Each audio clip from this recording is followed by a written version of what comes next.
Dave again from Supertech Electronics, and we're going to show you how to remove a Prado 2013 sound system. Now, you might have the loading bar that won't continue, that just won't get past the loading stage. You might find your camera's staying on. It might just be very sluggish. These are all conditions of the same fault. Now, you'll need a 10mm socket, very long one, and once again, the old butter knife as a spudger. So we're going to start today by getting the knife under this section here and reefing it up.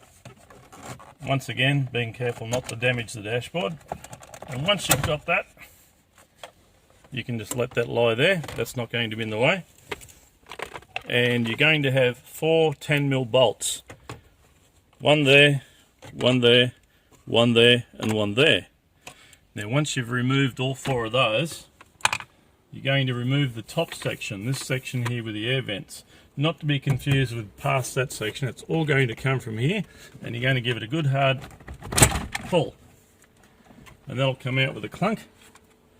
And you'll have all these sockets in the back of it. You'll need to press that little middle section to pull the socket out. Don't worry about putting it back in with the wrong plug in the wrong socket. They will only fit in one socket. So once you've got those out, you can remove it, send it to Supertech Electronics for repair.